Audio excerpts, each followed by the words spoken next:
Hi everyone, and let's talk. But before we do that, if you haven't seen the video about Seiko SPB511J1, go ahead and check it out. I have always been impressed and fascinated with Seiko because they are deeply rooted within the Japanese history, Japanese culture and environment. And you can clearly see that with the curves of their watches, the design of their dials, and the style of their bracelets that stands out from any other Swiss watch brand. Also, you need to know that Seiko fits all their watches with in-house movement, or movement that could cost $200 all the way up to $5,000 and sometimes more than $20,000 specifically for Grand Seiko watches. That is why every time you compare a Seiko watch with a Swiss watch, you need to multiply the tag price with 2 and sometimes 4 times to have a fair comparison. For me to be able to figure which that first specific Seiko watch that I want to feature on this page, I had to go through a long journey. But I will make it simpler by telling you these 3 steps that I have done. For the first step, I have decided to imagine the famous Japanese Enzo circles and decided to plot Seiko watches on these circles based on their wearability. So, in the first circle, I decided to put Seiko 5 watches. In the second circle, Prospects watches that is up to $600. The circle after that is for Presage watches, and then the circle after that is for Prospects Lux, or what I like to say, all Prospects limited edition watches made in Japan and those above $2,000. For the last circle is definitely for Seiko King. For stage 2 is to decide on that specific watch. But this time, Seiko made it easier for me because they decided to relaunch their heritage dive watch of 1965 and 1968. But I needed to do more research and more in-depth investigation on which dive watch that I wanted to choose. So I've gathered all the information, loaded them into ChatGPT, Perplexity, and even DeepSeek.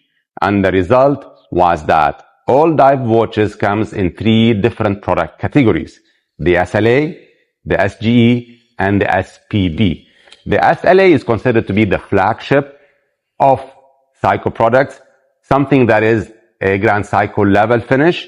The SJE is more of a limited edition, heritage collection style, and the SPB is a mid to upper tier, but more considered to be a grade tool watches.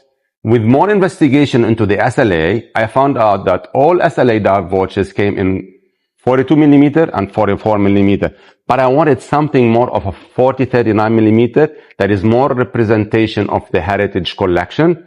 So I've decided to go and check the SJE watch at the store. I loved everything about the watch. The design, the style, the finishing, the dials, but I still had a problem with the buckle that is made of 2 connected systems, especially for the expandable system, which needs more training or more time to figure it out. And there I saw the SPB511J1, a limited edition from Seiko. And I love the white dial. This is the first time that I've ever liked a white dial on a tool dive watch. So I've decided to come back to the studio and even do more research, but this time include wearability, collectability, wearability, and more detailed function in terms of movement and dive.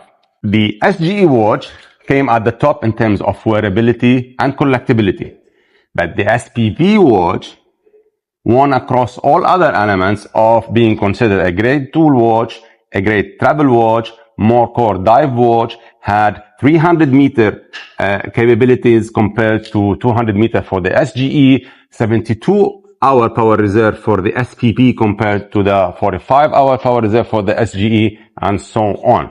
So, after a lot of thinking, I've decided to go for the SPB511J1 for simple reasons. One, it's a great tool watch. It represented itself as a great daily watch with the highest functionality compared to the other watches. Second, it's a limited edition watch, and I love the white dial. Third, I've already knew the minute I saw the watches that I definitely need to do some upgrades for the bracelet. So why should I pay for the Lexus knowing that I'm definitely doing the upgrade? So that is why I've decided to feature the SPB511 watch and enjoy it. Thank you very much for watching. See you in the next episode.